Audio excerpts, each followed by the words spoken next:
So this is a special case, but which is useful to see is that they are, as I said, actually you do have some conserved quantity on a superhorizon scale.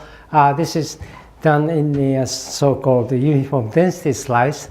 Now, if you just assume the P is a function of rho, which means that it's, as I said, it's essentially the adiabatic limit, or which is essentially the same in the case of single field slow roll.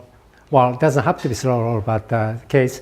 Then, if you write down the number of E4, it's this formula, but because P is function rho, actually this time derivative times time integral can be replaced by the integral over density, and so this becomes integrable, and so what the number of E4 from T1 to T2 at some spatial point x, y, I is just given by the integral of the density at the time T1 at point xi to the density at time T2 of the coordinate xi.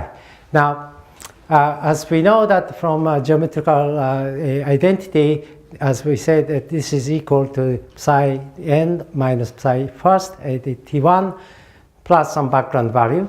So, so this part will be decomposed into some homogeneous background rho 2 T2 to the value of density at xi plus rho 1 to the same thing at rho 1 and minus this the homogeneous part, and which is just equal to this. So in this case, if you just look at this is T1, T2 minus T1, and you have the T2 minus T, what, minus T2 plus T1.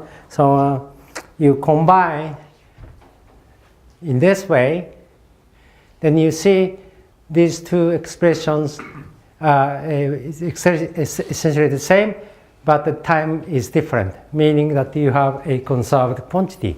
And this is the nonlinear conserved quantity, which can be defined non-linearly, even if you have non-linear density perturbations. So, so this quantity actually is slice independent and time independent. So this is the nonlinear generalization of conservation of the curvature perturbations. And the single field case, you can just rewrite this in terms of the density fluctuations on flat slicing, and this flat slicing density fluctuation is given in terms of delta phi, and which gives you the delta n. So this is the linearized version of the nonlinear perturbations, and so which means that you can just oops, what is this? Oh, sorry, it's something different. Anyway, oh, there are some examples which I can use, but maybe, I don't know, if I should,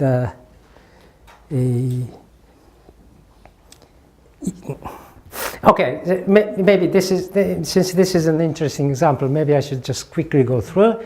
So let's consider the case of so-called Curvature. Curvature model is the case when you have some inflaton field plus very small mass scalar field, and since if you assume this mass is very small, then this doesn't essentially, and assume that the fluctuation or the chi-square is much smaller, this potential energy is much smaller than a scalar, the inflaton, then you can completely ignore this during inflation.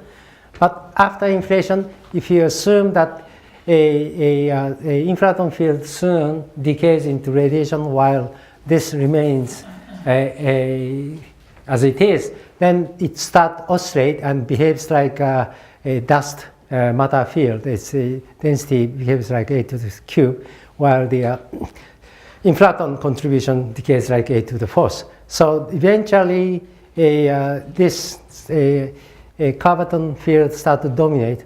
Therefore, if you compute the fluctuations in this chi field, then in the end, if it actually dominates the whole universe, then fluctuation from the contribution of the chi dominates the curvature perturbation. But generally, you may have some equal, almost equal, comparable contribution from each. It depends on when this decays. So you can just derive some general formula. But in this case, you use this conserved quantity for each different slicing. For example, you use, well, actually, oh, by the way, yeah. So one important thing was when you derive this equation, actually, I have not specified whether this is the total energy density or not. So depending on if you have some completely decoupled two fields, then actually for each field you get some kind of conserved quantity. But of course, this conserved quantity is not directly related with the final thing, and the final perturbation amplitude must be carefully computed. And let me show you this. So in this case, when before the Curvature decays, then you have a density which behaves around 8 to the minus third, and which gives rise to this 1/3 coefficient, and the integral can be done and gives rise to logarithmic integral, the logarithm, plus this psi, and this is the conserved quantity, and you can define the same thing with a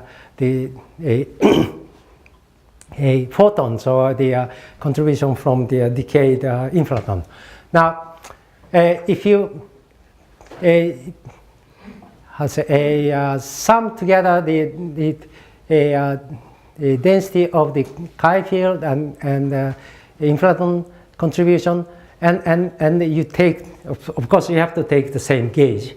If you take the same gauge, then this will be the total energy density of the universe, and which can be from using this expression written in terms of the background times exponential minus 3 times this conserved quantity minus this psi, which we haven't still specified which gauge, and similar to the contribution from the radiation. So here you assume the inflaton directly decays to the radiation. That's right. But if inflaton decays to some heavy field first, then you things, well, it makes you have to take that part into account. So this formula won't be this simple. You do need the sort of a complicated equation state, and the equations, depending on equation state, maybe you cannot really express in terms of simple function, but you can.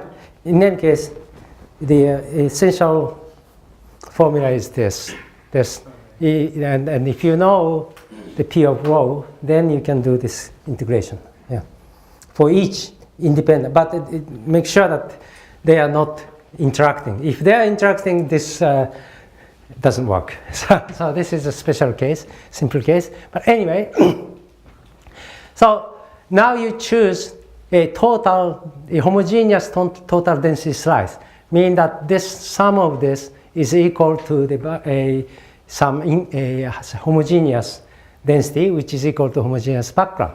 So this will be equal to homogeneous background, and we know on this slice, since this is total density slice, this is just defined. Well, I use this theta here to denote that it's the total density slicing thing. You can use some other variables, but this is just for simplicity. Then these two are of course equal, because we are defining, computing this in the total density slice. Now, but we know these are anyway independently conserved. So from here, if you can solve for zeta, then this will give you the fully nonlinear generalization of the conserved quantity coming from these two contributions. And of course, linear version is this. If you linearize this, then you get the equation like this, and this takes into account full nonlinear corrections. But at this moment, still, this is not conserved, because these are conserved quantity, but these two variables are not conserved. because universe has not arrived at the adiabatic limit yet. So you have to evolve this, or you just evaluate this when the universe turns into adiabatic, and which you can do if in a leading order approximation. You can just assume that the this curvaton decays instantaneously at certain moment. Then after that moment, this perturbation will be conserved. Okay. Yes, because then after that you just have this kind of formula for total energy density, and if you take the total energy density uniform slice, then this would be equal to the conserved quantity.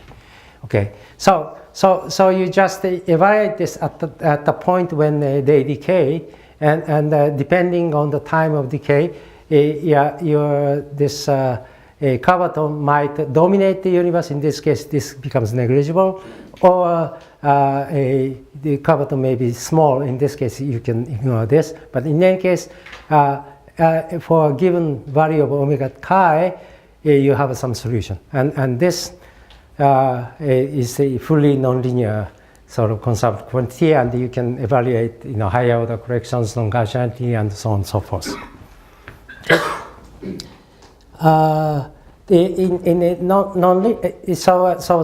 By the way, for slow roll inflation for multiple field, when the multiple fields are slow rolling during inflation, then delta n is simply given by the difference between two different initial conditions. One is the homogeneous one, the other is having some fluctuation. But again, this delta phi must be evaluated on flat slicing.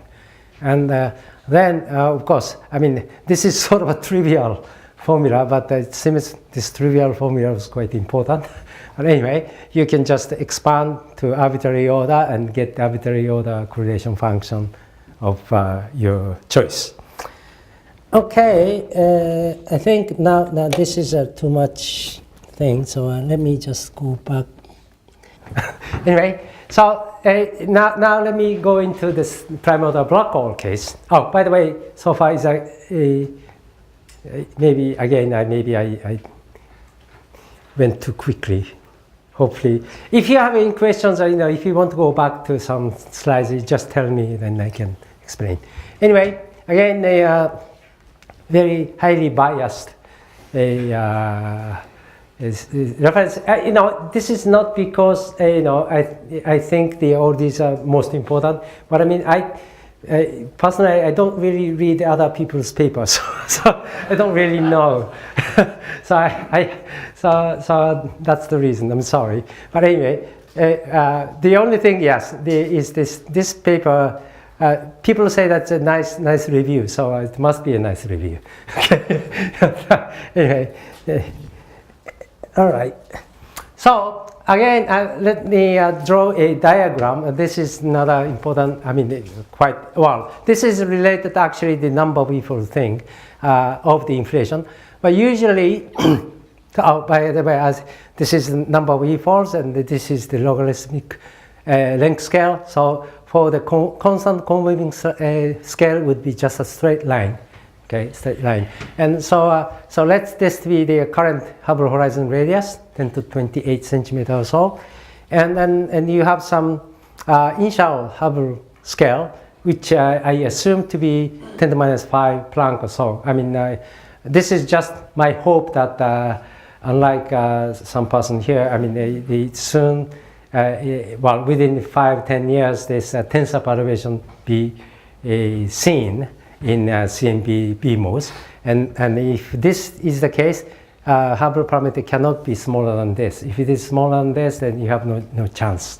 But anyway, so in this case, if you take the log of these two scales, it's about 120. So this is the number which actually corresponds to the number of weefolds from that time to the current time. Okay, and you have inflation, and then you have some reheating stage, and we don't know what happened, but we know after, let's say, 1 minute, 1 second, or some 10 MeV or something, the energy scale, we know our universe was dominated by radiation, and it became dominated by cold dark matter. And around this epoch, also we have this clear up of the universe, and you have CMB and everything. So all these CMB observations are on this fairly large scale. And the whole point is that although we don't really know, since we know this, and if we know the Hubble scales during inflation, which is observed currently, then this will give you the important information which independent of the reheating process. So, oops, yeah. So this is what, as I said, I mean, you have all this very precise measurement of the fluctuations and everything, which tells you what was happening here.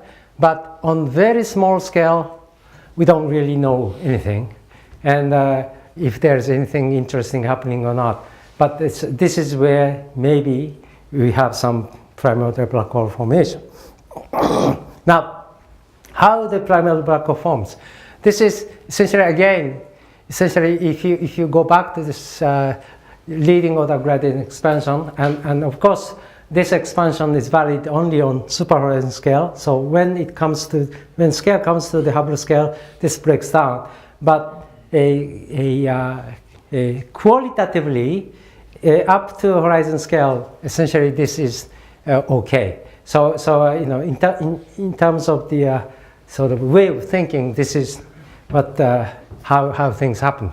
Now, as I said, you have some curvature perturbation which behaves like 1/8 square, and this is density is 1/8 cube and 1/8 to the fourth. So this decreases fast, and eventually the curvature becomes more important. Okay. Now, if you assume that at the time of the horizon crossing, or when this wavelengths, you know, fluctuation wavelengths is order of the Hubble scale. In linear theory, it's just a k square y square is h square. Then you can easily see that this curvature is essentially curvature perturbation.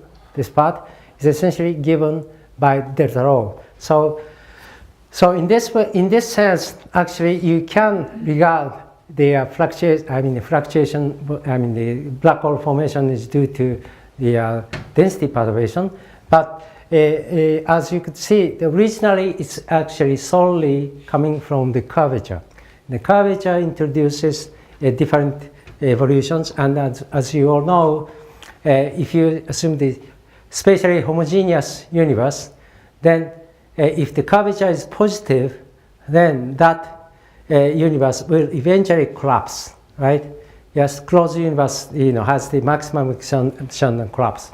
And actually, what happens is essentially the same. So you have some regions of space where the curvature becomes comparable to Hubble square. Yes, this means that density perturbation is over the 1. Yes, and then this region behaves like a locally closed universe, and it collapses. And this is the formation of primordial black hole. So you can see then the only thing we have to compute is this curvature perturbation. And if this curvature perturbation is large enough, then when it crosses the horizon, it can become over the unity. Comparable to the Hubble expansion rate, and this universe forms a black hole. So this is the primordial black hole formation mechanism. Okay, and by the way, so it's easy. Then it's very easy to compute the sort of qualitative amplitude for the mass of the primordial black hole in terms of density of the density in the Hubble parameter, because mass of black hole will be this mass of this region, and which is just density at that time times the radius cube, and the Hubble radius cube. So it's rho h cube, and rho is proportional to h square. So this is essentially 1/h, and and if you plug certain number, then it is so it's proportional to time at which the scale comes into horizon. And if it's 1 second, it is a huge number. But in terms of the so-called co-moving wave number, and if scale is like 1 megaparsec scale, 1 parsec scale, then you have about 10, 20 solar mass. And this is about the mass of those black holes seen by LIGO and so on and so forth. And an important thing in this discussion, as you could easily see, if you assume the only source of fluctuation was curvature perturbation, then this equation doesn't contain any rotation or anything. There's no vorticity or anything. So spins of the black hole, well, perturbatively maybe there are some, but it's probably expected to be very small. And actually, I haven't analyzed this in detail yet, so I cannot really say definitely, but I'm pretty sure spins must be small, especially during radiation dominance. Yes. Anyway, so now we look at the actual observation data. As we know that on very large scale, this is like 100 megaparsec, 1000 megaparsec, and so on and so forth. And if you assume power law of the curvature perturbation, then we have a very tight bound given by the Planck satellite result and so on. But even in this case, if you can relax the assumption, and if you just assume that the power spectrum is piecewise continuous, then you have all these degrees of freedom. Only this region will be tightly constrained. And below, let's say, about megaparsec scale, you essentially don't have anything, any constraint. And this is the case when you have a huge sort of range of scales up to, this is like so maybe a 10 kilometers or 1,000 kilometers scale or something. Yeah, but anyway, so this is the, this is the Planck constraint as we have just seen, and this is tightly constrained, but everything else is not much constrained. And essentially the most sort of a severe constraint comes from the actually primordial black hole. If you have too many primordial black holes, then that would dominate over closures of the universe, so cannot be too much. And if the amplitude of perturbation is too large, this happens.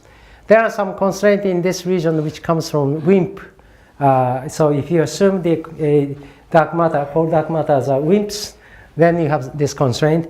But in this model I'm going to show you, we sort of assume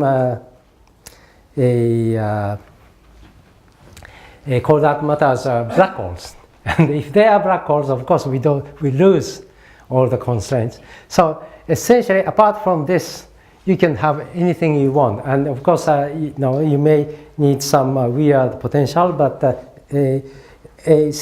so around this scale may not be so easy, but since there's a huge range of parameter space, you can consider something like this. So it may go down like this, but it has some peak. And well, needs to go down because if we just keep increasing, then that would contradict with our observations. So it must have some peak. But anyway, you may have some kind of spectrum. Now, question is, can we actually have such spectrum? And this is actually possible. And now let us just assume that those black holes are formed during radiation dominance, and assume that we know the evolution of the radiation dominance universe. Then, as I said, if we assume that we know the scale of the inflation, and which is say inferred by the CMB observations, then those scales which comes inside the horizon, and this is where the primordial black forms, will be far from those small scales where you have maybe complicated reheating processes and so on and so forth. So phenomenologically independent from the theory of reheating. Once you know the evolution of this universe here, and you assume something happened here, then this is independent of the reheating process. Just given by in terms of this number we follow from the CMB scale to the scale of primordial black hole formation. So this is a very, very sort of important fact that when you consider primordial black hole formation, you don't really have to worry about the reheating process at all. I say, phenomenologically, of course. I mean, if you want to make some, construct some theory which explains everything, then you do need to explain reheating as well. But so in my model, which I will introduce later, so we don't touch reheating. We just sort of assume that our model fits here, and then consider something like this. Okay, so what is this? Oh yeah. So again, in this sense, if you just there's a sort of a relation, a formula which relates the mass of primordial black hole to the number of E-fold from the say CMB scale to the scale of our interest. This we just say N1, and that's given by this sort of a complicated formula. But anyway, the point is that for example, primordial black hole of mass 10 to 16 gram, which is the mass which evaporate by Hawking radiation until today. So if the mass is smaller than this, they have completely evaporated. They may affect interesting sort of thermal history, but that's another story. But anyway, so as we won't have some primordial black hole which is present today. So this means that the mass of primordial black must be bigger than 10 to 16 gram. And since this is negative sign, so this is N1 number of E-fold from this point to the point where we want to consider the primordial black hole formation will be less than 44. So this is the number of E-fold, maximum number of E-fold from here to here. Okay. And if you make the mass bigger and bigger, this becomes smaller and smaller. Yes. Anyway, the whole point is that, as you could see, this does not depend on reheating physics. It's completely determined the physics here. Okay. Does that mean we have continuous spectrum of such primordial black hole if it happens? Continuous? Spectrum. Yeah, that can happen. It all depends on model, yes. Yes. But if you have some continuous spectrum, then there are several tight bounds, as I can just show you soon.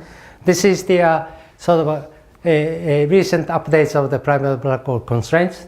And there are some others, but I'm just drawing something which is probably most robust. Yes. So one thing came from so-called the gravitational micro lensing. If there are so many primordial black holes, although they cannot see by eyes, but the light will be bent, and because of this you would see this micro lensing, gravitational lensing events, and the absence of that gives you some constraints, and this is fairly sort of a conservative bound from CMB that if you have a large black holes, then they will accrete matters in the early universe, and which can emit some extra photons, which makes the deviation in 3 CMB spectrum. It's not the anisotropic spectrum. It's just pure the Planck spectrum. You will have a deviation in Planck spectrum, and since we know that Planck spectrum deviation is so small, and that gives you sort of a constraint here. Now, very recently, this is a high-pass streamcam of the Subaru telescope, and they have such a wide view, and within just one night, you can totally cover this, next Andromeda galaxy. So if there are some small, tiny primordial black holes between us then that will that will give rise to microlensing event, and they found that they found one candidate, but one candidate doesn't mean anything, so so it just gives you a bound, and this gave you a very strong bound.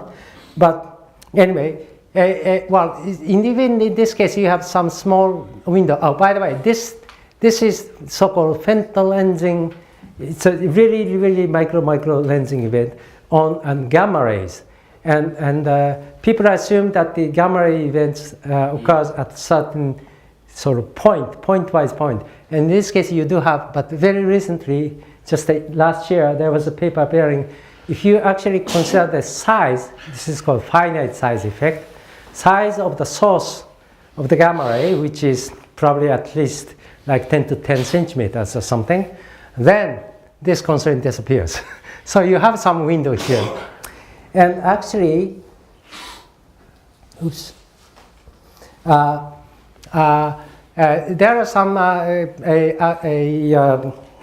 proposal to do this sort of a microlensing observations for 3 to 5 years. Actually, the one which was approved is 3 years, so it's slightly smaller. But in any case, in this case, if you are looking for some big black holes, and in the case of big black hole, some time scale of gravitational lensing is of order of say 1 month or something.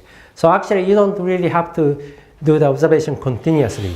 If you just do a observation, say 10 minutes per night or per week or something, that would be enough. And so you know, this 3 or 5 year observation doesn't mean that it's continuous. You know, it's just sporadic observations of height. In any case, then you would be able to constrain huge areas. This will be very interesting in future, and we will know the result within a few years.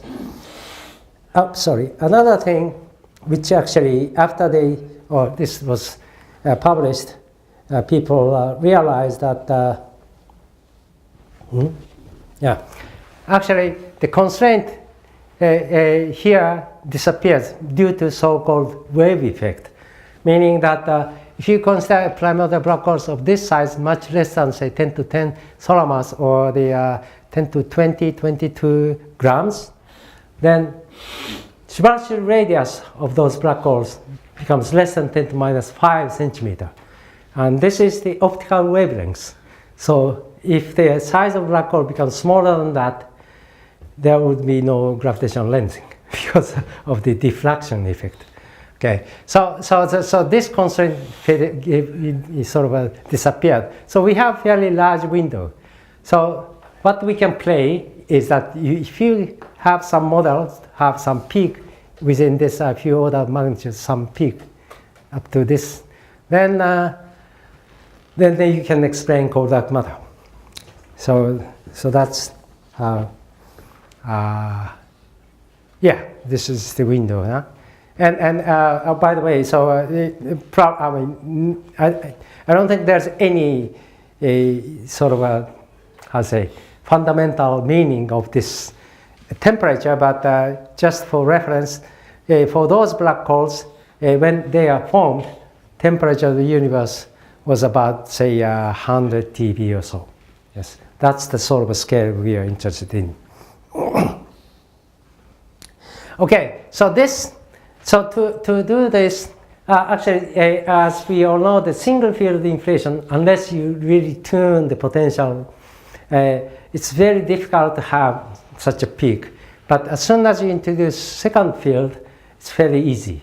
And one simple picture is like this. So you have two fields, and you have the inflation and in the first stage, and they start to roll down this valley and start to oscillate. And if this energy, potential energy along this valley is zero, then this is the end of inflation. But if there still remains some non-vanishing potential energy, then you will have a second stage of inflation. But you have the first sort of inflaton field will have rapid oscillations. These oscillations can give rise to features in the potential, and which can give rise to interesting sort of peaks in the the curvature perturbation. So can Yes, I sir. say the Sorry.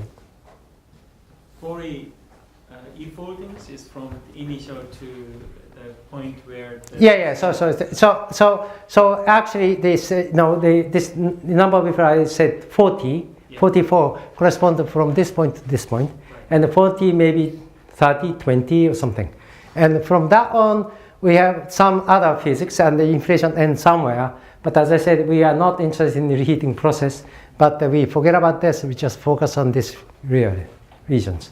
Now this is a sort of one simple way to realize this kind of potential is to combine a so-called Stravinsky type potential, which actually fits with observations very well, with a field which is orthogonal or essentially decoupled field.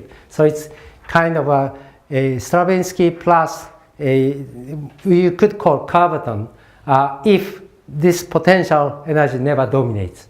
But we assume this energy density is very large, so that as soon as the first sort of Stravinsky-like potential, this inflaton start to oscillate, then this energy density start to dominate. This is the kind of assumption, we make. So this is rather kind of an excuse rather than motivation. But the reason why we take the Stravinsky model is that, as many of you know, that this model fits observation best. So why not use it? But it doesn't have to be a Stravinsky model. But anyway, that's so the only thing is that we need some additional field to give rise to some non-trivial feature in the potential. So this is the action we assume. We have the Stravinsky type R square inflation model plus some non-trivial, some scalar field, which is negligible in the beginning. We sort of added this sort of curvature coupling term to this chi-squared thing because in order to make to realize the second stage of inflation, actually you need some vacuum energy, but which must vanish when the chi start to roll. So simplest ways to make it sort of a spontaneous symmetry breakdown form. But if you just simply assume this from the beginning, then you cannot set the initial condition. Initial condition becomes so arbitrary. But so this is another kind of excuse. If you have some, this Z can be very, very small. But even if small, if you have some non-trivial curvature coupling in the beginning, this makes effective potential positive. It's a mass square positive, so that this remains near the R chi equals 0. So in the beginning, this remains there, and as this decreases, and then you start to roll down towards the larger chi. So here the minimal coupling is positive? Yeah. Z is positive. Yes, that's what we assume. Yes. Now, interesting thing is that this is nothing to this primordial black hole things, but not nothing. It plays some role, but anyway, if you do so-called conformal transformation to make this R square part into a scalar field, yes, and which they call, I think, is it Stravinsky himself who named it scalaron? Yeah, maybe, yes. Anyway, if you do that, you have a non-trivial sort of kinetic term coupling with this chi field. Actually, this helps to give a peak because if you make a fluctuations of the kinetic term, because phi start to oscillate, this enhances the curvature perturbation, or the fluctuations of the chi field, vacuum fluctuations. So anyway, and then you have some all these terms, and which is complicated and couplings between phi and chi, and the original potential as well. So I have just technical question. Yeah. So here phi and chi, so phi is canonically normalized. Yeah, right. Chi is not. Not yet, yeah, because this is a different field. So you So just when you analyze this system. yeah. Well, so in fully nonlinear level, I don't really know what to do, but you can do the sort of. This is the proposition I assume later that the flux, say oscillation of phi, amplitude of phi is small enough. Okay. Yeah. So you take it just as a constant.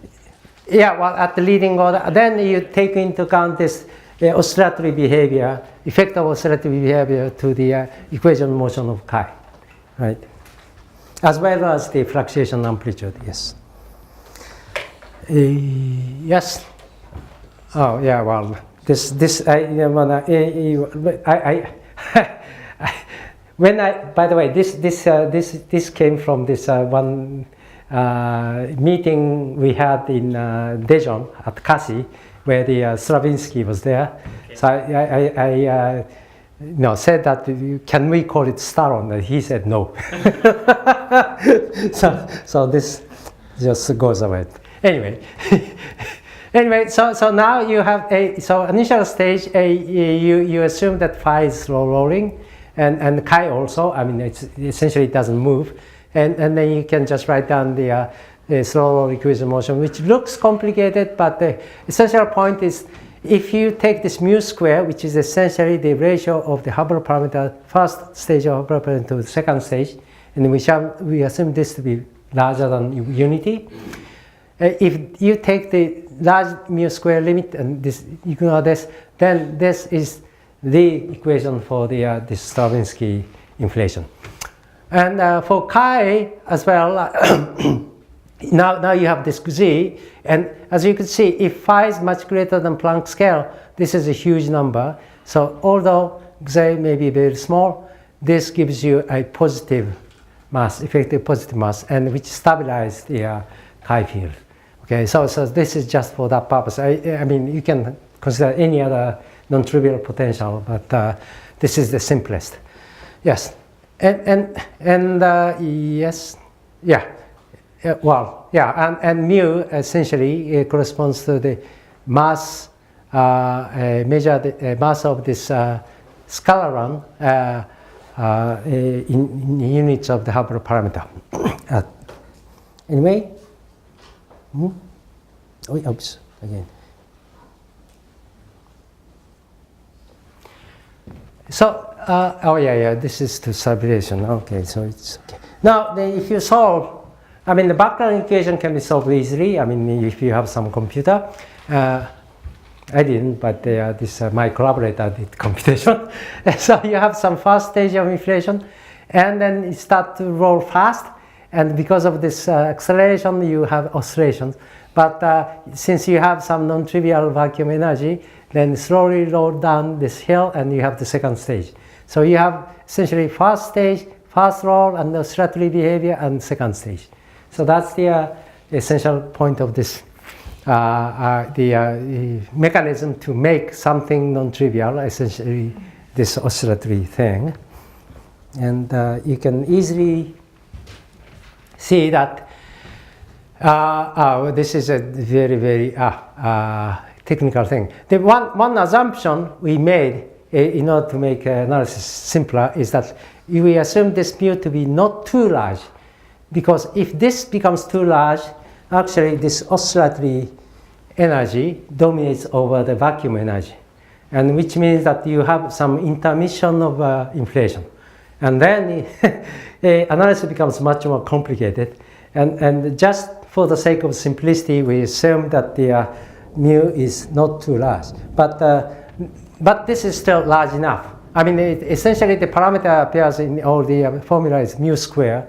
So if mu is over the 9, mu square is like 80, and this is large enough, larger than 1, and this gives rise to this amplification of the perturbations. Yes. Anyway, so and then here I apply this delta n formalism, because now we know the background evolutions, and then what we have to do is just give small fluctuations of chi and phi in the beginning, and you just compute. To do so, do do I need to take the canonically normalized field, or? You don't, no. There's no need, yeah? Okay. Yeah, right. The only thing you have to be careful is that since it's non-canonical, the fluctuation is not exactly h over 2 pi. It's h over 2 pi is for canonical field. So you have corrections of the amplitude from this scalar field, non-canonical part, and which actually, if phi oscillates, gives rise to oscillations of the spectrum as well. Yes. Yes, and then by the way, as I said, Z mass, it can be very small. This small m is the mass of the chi. The large m is this the scalaron's mass, and we can assume this to be very, very small, or we must.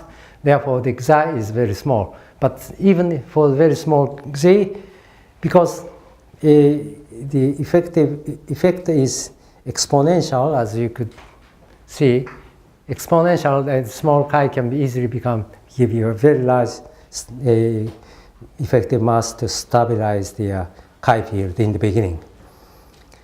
Now you compute using the delta n formula and in the power spectrum, and the first stage is essentially dominated the delta phi. Chi doesn't play any role. This is just standard formula you use in the standard computations, except that you have some corrections from this non-trivial value of mu square. Oops, there's must be. So when you take mu goes to infinity limit, then this again reduces to the standard Stravinsky results. And there are some smaller parameters given in terms of all these complicated parameters, but anyway, this is the standard epsilon eta parameters of the first stage. Now, this transition is interesting. So after this phi stops slow rolling, it becomes heavy, and it starts oscillate, as we have shown. And then, if you assume this amplitude of oscillation is small enough, you can expand around so-called gelatin trajectory, which effectively means that at each point you just take local minimum. You assume the phi just goes along local minimum and expand around this. And to linear, it's okay. So anyway, if you just ignore the oscillations and if you just assume they are heavy enough, then this relaxes to what these people call the gelatin solution, which is given in this form. And then you just plug this back into the action, then you get the effective action for chi. Yes. So if there are no sort of this fast rolling stage, this is it. Nothing particular happens. But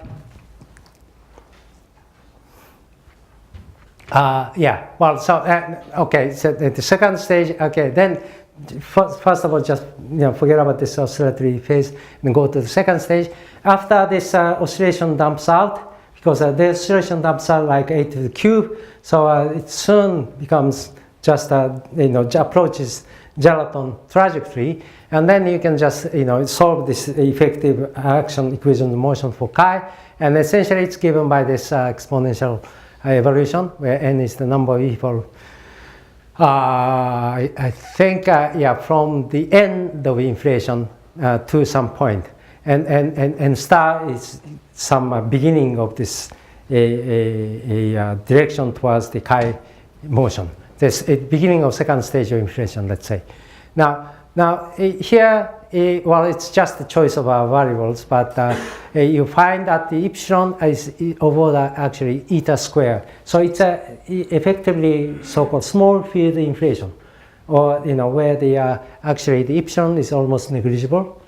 This means that the second stage is dominated by the constant sort of vacuum energy.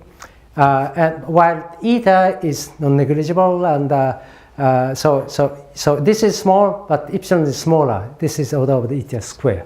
So you can essentially ignore this, and this determines spectrum and everything. Yes.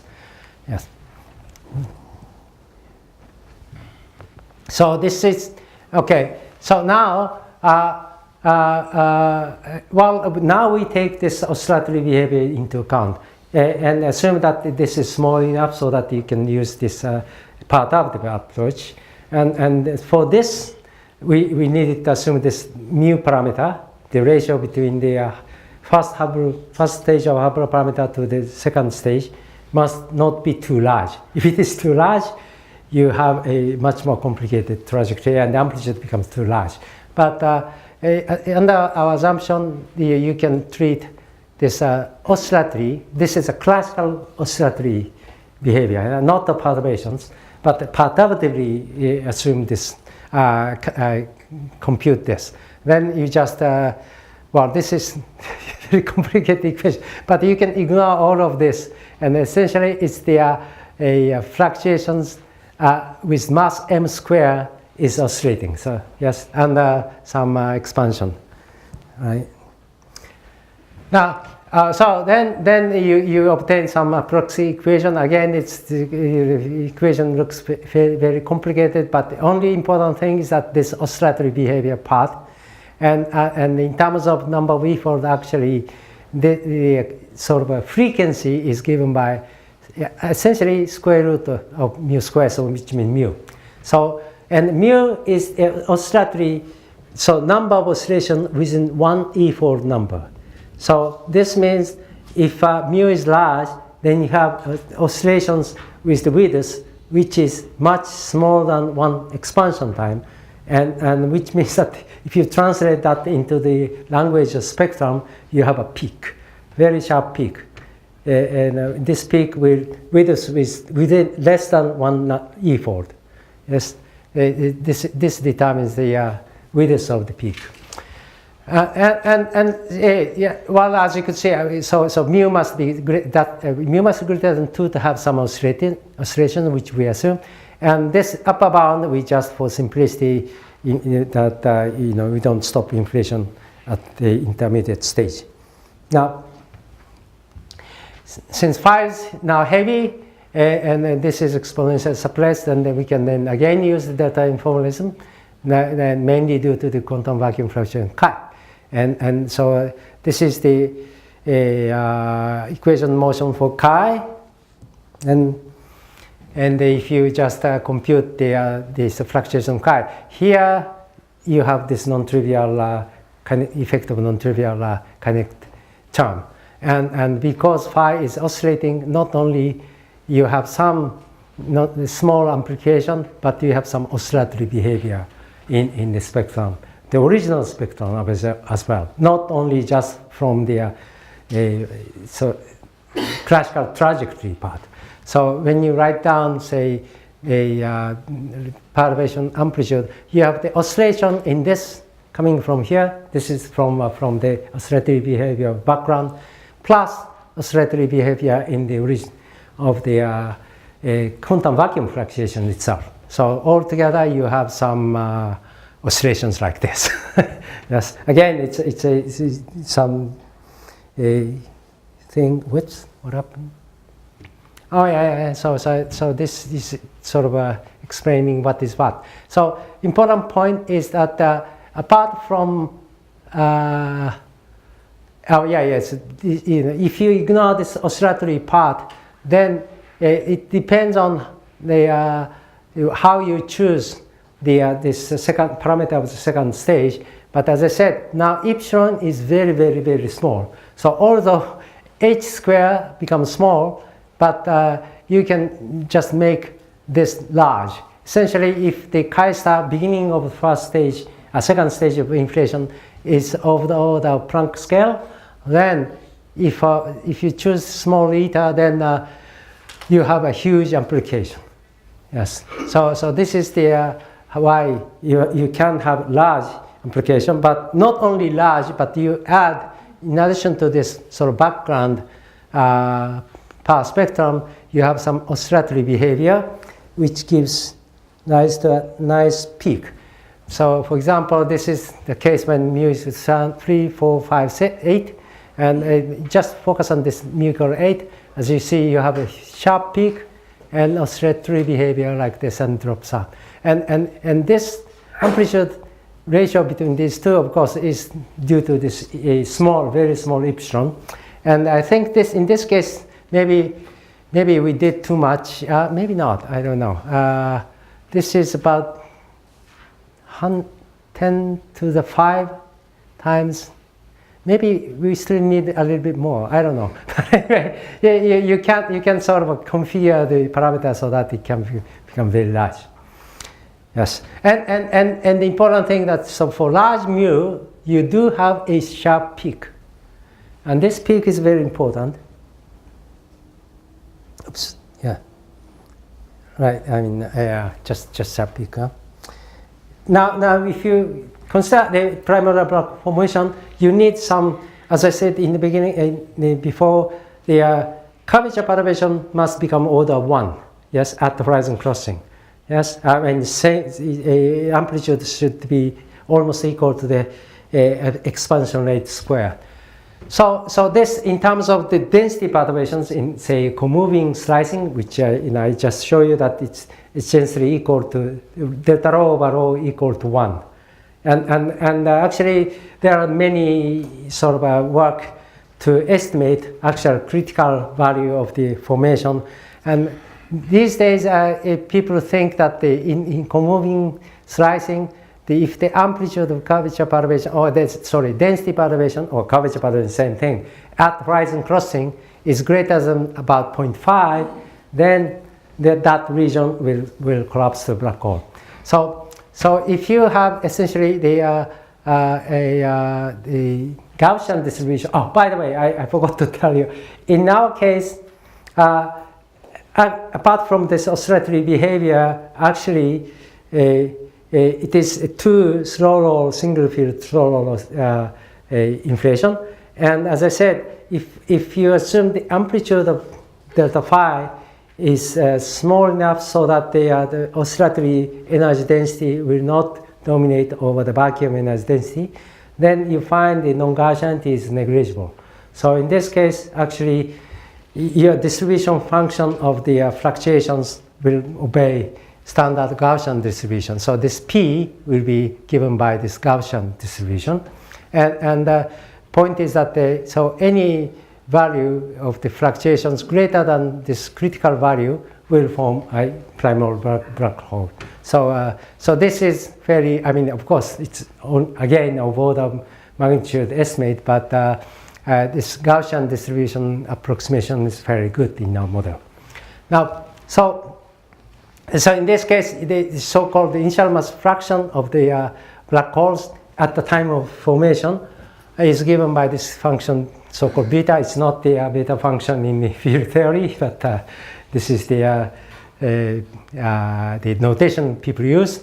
And for sigma square, this is the standard, so power spectrum or the amplitude square, dispersion amplitude square of the perturbation. And if this is small and this is order 1, then this is this argument is very large, minus, but with this. In this very if this is very large, then this error function integral of the exponential function can be approximated by exponential function again. So this is a good approximation when sigma square is smaller than delta c squared. And with this, then you can just compute the current amount of the primordial black hole. This is the density parameter of a primordial black hole divided by cold dark matter. So this f, of course, must be smaller than 1. But if it is equal to 1, it means that the primordial black hole dominates the cold dark matter. Now, the formula is given by this formula, and which, in turn gives a condition of the sigma square. And sigma square will be, for example, if you want to have the very, very, very tiny black hole, primordial black hole, then sigma square should be of order of 10 to minus 4. Yes. So this is small but huge compared to what we see in the CMB scale. In CMB scale, this is 10 to minus 9 or 10 to minus 10. So you have to have a 10 to 5 order of magnitude amplification. But in any case, if you can tune the parameter to achieve this, and if you have this, then you can make the whole cold dark matter to be primordial black holes. Yes. So you mentioned about the critical over density for 0.45, and Yeah. is there any way to how to derive that? This, yeah, well, you know, so far the only thing people have done is to give some, some parameterized initial configurations, but spherical symmetric. And spherical symmetry is considered to be a good approximation because you are just seeing some peak, very peak of the fluctuations. And if you look at some peak will be always given by the amplitude and maybe second derivative. Huh? So you would expect the peak to be those very large peak to be almost spherical symmetric, and then but again, this is an assumption. You really, in the end, you have to check. But assuming this, then you just maybe compute various initial conditions in this radiation-dominated universe and evolve, and then see if finally you get black holes or not, and then they find almost independent of the say configurations. I mean, unless you really give some very weird configurations, then this is approximately the value, critical value. Yes, that's the reason. So is there a supporting calculation using numerical relativity? Yeah, that's right. I mean, it's a spherical symmetric, so it's fairly easy. Yeah. I mean, as soon as you violate the spherical symmetry, then you do really have to do the full numerical computation, which has not been done so far, and it's sort of a challenging theme. But so, Misao, why if delta is very, very large, then you do not form closed universes? You remember that, okay? Yeah. No. So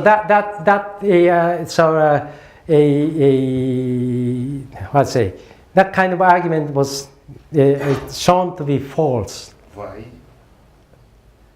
Well, so I do have to go back to this, formation mechanism. As I said. No, it's okay. It's not the question about formation mechanism. Oh yeah, it is. It is because if you have, where is it? Maybe I don't have it. Wait. Oh, maybe it was a previous one. Oh yeah. Okay. Maybe, but you need to show me this horrible formula. But tell me why actually original argument by Carr was wrong. Well, they assume that you have some non-trivial large. You can have some non-trivial large value of delta C or the delta rho over rho on superhorizon scale, but this is wrong. I mean, in the linear perturbation, you can make it arbitrarily large, but as soon as you take into full nonlinear thing, this is a Hamiltonian constraint, okay? And the Hamiltonian constraint tells you if the curvature term becomes dominant, that's the point where delta rho over rho can become order 1. And you can never exceed that limit, okay? This I don't understand precisely because you can take, for instance, cloud in the empty universe, and delta rho over rho within this cloud is infinite compared to the average standard density. Well, in that case, your Hubble radius is infinite, so you already are considering small. No, I can take large cloud. Yeah, but no. 1 over square root of G will be actually large enough. You have to have let's say some. Yeah, I mean you have this. Hubble parameter essentially tells you the either this gravitational say free fall time scale. And which gives you say length scale, huh? And so the inflation produces some fluctuation which is greater than that scale. So you have to have some fluctuations on scale greater than Hubble distance. Yeah, but what you have assumed, those clouds will be within the Hubble radius because Hubble becomes 0. Right? For the flat space, Hubble is infinite. I mean, H inverse is limited. No. So I can show you later. Yes, with I mean, so yes, this is. So you cannot have a. This is the limit. I mean, this is the limit you can have. You cannot have more. And if you have that more, that means that you're contradicting with the initial condition you assumed. Okay, so there is no huge, I don't know, density perturbation which can actually go away from the current universe and so on and so forth. This never happens. Yeah, and actually some people have done, well, again in these numerical computations, and checked this. And well, to me, I thought it was trivial, but for some people, if it is non-trivial, they do it numerically and show it. So it's okay. Anyway, where are we? So can you show me the picture of the power spectrum? Stage one. Power spectrum, yes. Yeah, it seems that in stage 2, the power spectrum is enhanced. Yeah. So why? Oh, yeah. Is important? Yeah. This. You need this to make it large enough, but not too large, so that okay, where is it?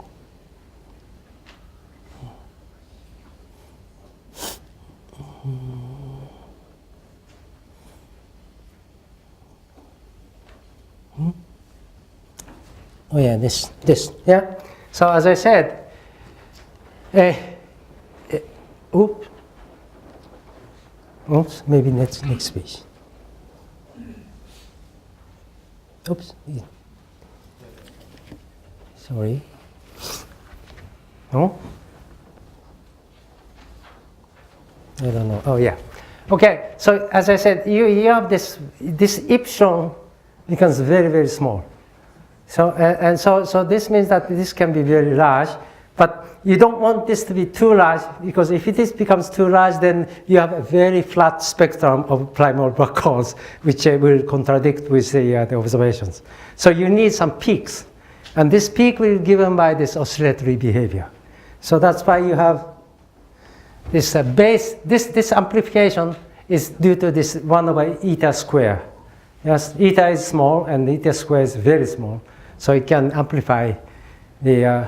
My question was that, so in the, like, K is about 10 or 100, the power spectrum is still high, still large?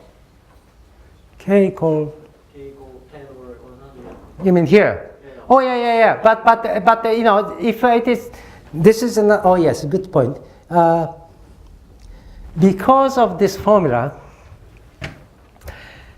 if this is exponential, if this becomes small by a factor of 2, then this is exponentially small by a factor of 4, exponent to the 4th.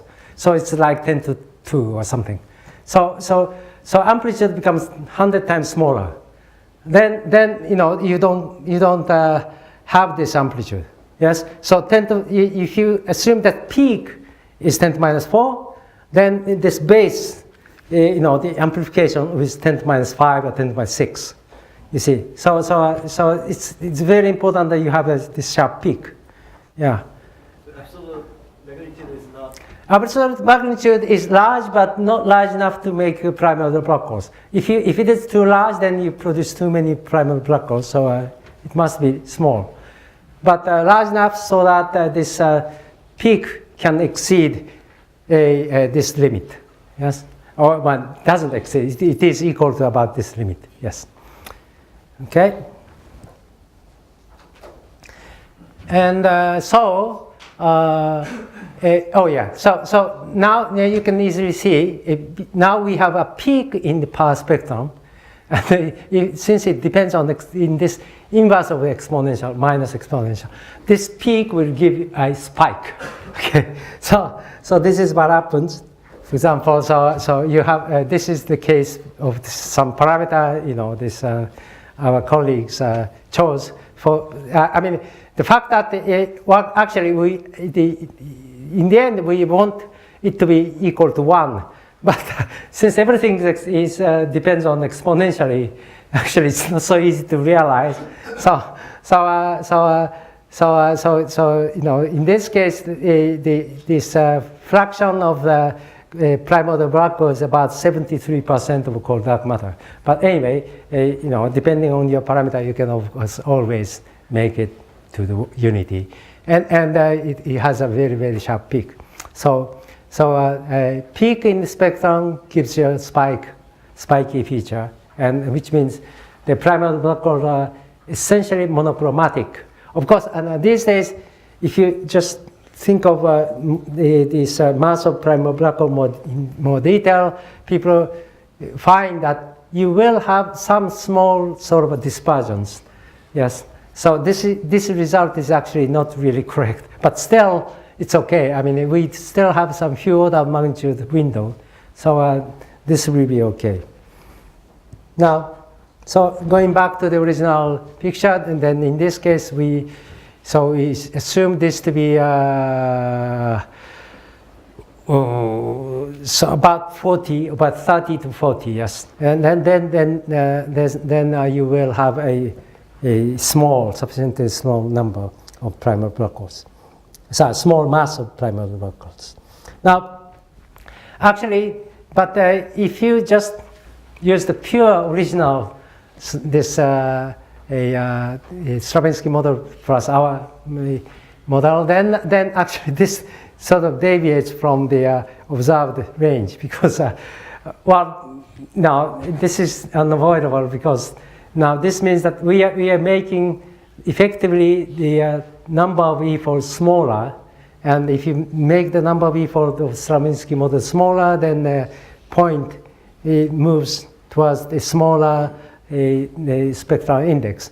So this sort of almost goes away out of the range, but of course, I mean this is by hand, and you can maybe probably configure the model from the beginning, then you can do it. But for example, if you just add a very, very small tiny correction of the R cube with the lambda of order 10⁻⁵, then you can easily make it to this larger NS, so that you get a proper value. So of course, all these are kind of fine-tuning, but you cannot avoid fine-tuning anyway to make, I mean, this is sort of essentially the coincidence problem. Why the cold dark matter is essentially equal to the current energy density of the universe, and compared to the baryons, and compared to, say, dark energy, and so on and so forth. So it all depends on your model. But anyway, the point is that you can very easily realize this primordial black hole as cold dark matter scenario during inflation. Yes. And the important interesting thing is that actually this can be tested in future observations by LISA. Well, this also already about 10 years ago, this Saito and Yokoyama did these computations, assuming that a primordial black holes, in this case of about 10 to 20 gram, is essentially dominating our universe. And this is the LISA sensitivity curve, I think, and this is the SIGO and so on. And there are some future ultimate SIGO sensitivity and so on. But in any case, point is that this peak is above those lines. And if you make the mass of primordial black hole slightly larger, actually this peak goes to the lower frequency. And it very well above this LISA. LISA is now approved, so this will fly hopefully within 10 years, yes, from now? 15, okay. and if they realize this sensitivity, if those the cold dark matter as a primordial black holes, this figure means that you will see a background sort of a gravitational wave coming from all these large scalar perturbations. This is sorry, the second order. You know, since the curvature perturbation is so large, you cannot ignore the fluctuations, you know, source term to the tensor perturbation, and those fluctuations will produce tensor perturbations, and tensor perturbation can be detected by LISA. So this will be a big background fluctuations. sort of like a cosmic background fluctuations for LISA. And if they see it, then this means we have seen, actually, we have proved, maybe some people are against, but that actually called dark matter primordial. Anyway, let me just finish. Am I over time, or is it okay? Anyway, so within the time, so it's from 5 or 5:30. Yeah. Yeah. Anyway, okay. So I have plenty of time. So this is the summary of this model. I mean, as I said, I mean, you may consider any other type of model, but actually it's very difficult to realize in single field model. So you do need essentially two or more fields, which some people, audience here, says, against things, here. But anyway, I mean, but this is an interesting possibility, and it is related to, this future gravitational wave detectors, and if this is actually seen, that this means that we are probing the scales, as I said.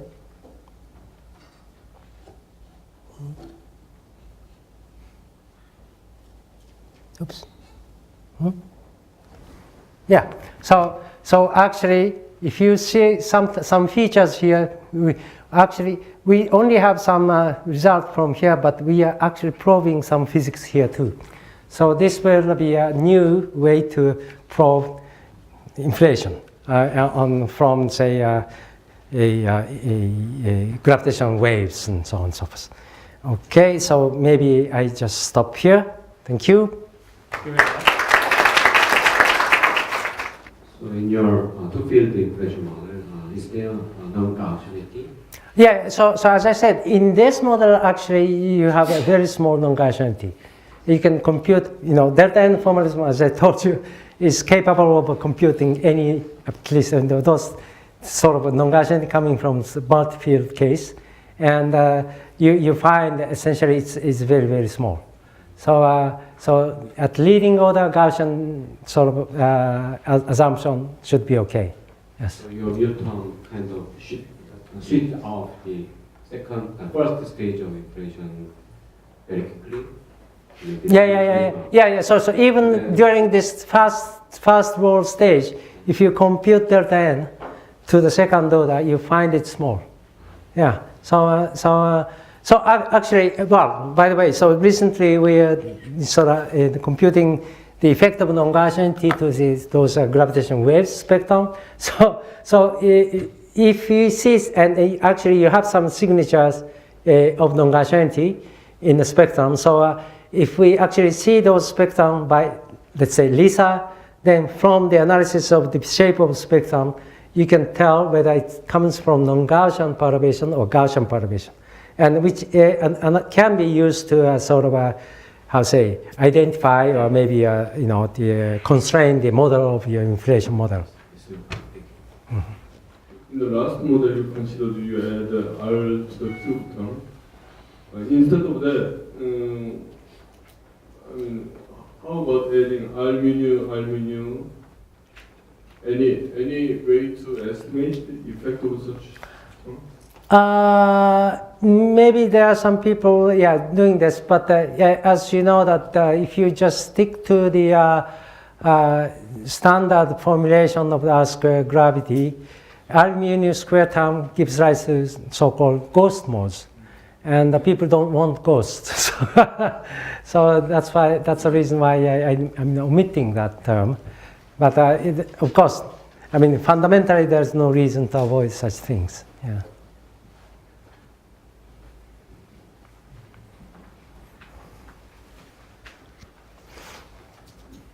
So this is a little bit different thing, but in your the inflation model, it seems like the small k mode where the power spectrum is quite large.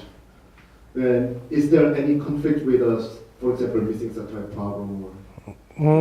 This is a very, very small scale, so it doesn't contradict, unfortunately, in that sense. I mean, if there are another way to probe this amplitude, that would be nice. But as far as I know, gravitational wave seems to be the only way to check those fluctuations. Yeah. So in terms of length, it's really small, like centimeter or smaller, right? No.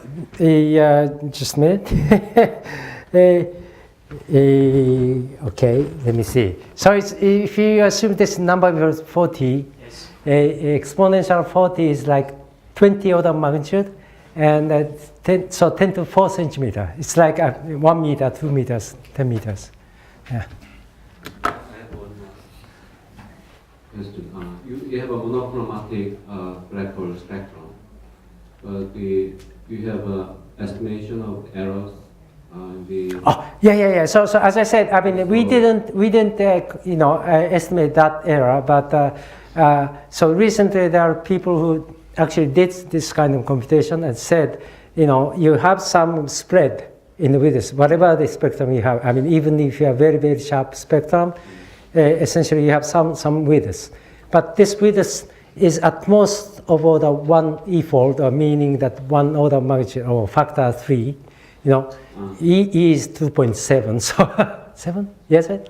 Yes, about 3. So you may have, say, 10 to 20 gram to 3 times 10 to 3, 10 to 20 gram. Not only number folding, but also you may have, I don't know, merging history of primordial black holes. Merging, this is something I didn't consider in this, because this is a very, very small mass black holes, and even if they merge, they don't really produce anything. So, but the mass will be essentially the same, meaning that the gravitational wave produced from this merging process will be negligible. Yes, because the mass is so small. Yeah. So in that sense. I mean, that's another unfortunate thing. You could say that you cannot really see. Actually, and those, even if even assuming that you can see such things, but this is a very, very high frequency gravitational waves. Yeah, I was talking about, by merging process, you may black hole mass larger. Oh yeah. Okay. But unless this occurs in exponentially fast way, order of magnitude doesn't change. Yeah, maybe factor of 10 at most. I mean, to have factor of 10, you have to have at least 3, the mergings. And this is very difficult to realize. Yes, especially in this model. Yeah. So in your model, it's so the scalar one first rolls down, and the chi value, the scalar value, is first initially 0, and then it rolls down to like a finite value. Well, it is not exactly 0 because of again the vacuum fluctuations. So initial condition is in some sense rather arbitrary. But as soon as it starts rolling, it approaches to some constant. So yeah, and since if you have some non-trivial contributions from the initial so-called isocurvature modes, then this would produce something very substantial. But fortunately or unfortunately, any deviation in initial condition soon disappears, and you essentially end up with single trajectory. And so alternatively, can we consider a setup where the chi value is just like constant for a big chi value, and then after the scalaron rolls down, the chi also rolls down to 0. Is that also possible? I'm pretty sure. Yes. I mean, yes. The essential thing we needed is this, oscillation, and so it's something like this, right? This behavior, and if you have some potential which can realize this, I think you can always have this. Yeah. So you have a stabilization chi field during inflation, and then down later. Yes. And then you need to stabilize it again, right? Somewhere. Huh? So this is related to reheating process. And as I said, since we are not interested in heating, we have not specified potential or interaction with the other fields. Yeah. questions? I read some article that someone believed that this PBH is a seed for supermassive black hole. Yeah. In the case, the evolution of the primary black hole seems very important. And it seems the mass distribution is changing. Sure. So, for example, in our case, of course, also we sort of tune the parameters so that we have 10 to 20 gram of primary black holes. But you can always make this large. I mean, this N1, if you make N1 small, like 10, yes, then this will give you the primordial black hole of those supermassive ones. Yeah, right. I think it's a serious possibility. Yeah. Okay. Of course. I mean, oh, by the way, so we bet with him. He's gone, but so within 5 years, you know, he says that people will forget about primary black holes. I said, no. People will still discussing, and maybe it becomes much more important. And if I win, he gives me 5 bottles of wine. If I lose, I have to buy him 5 bottles of wine. Some other questions? We still have a few more questions.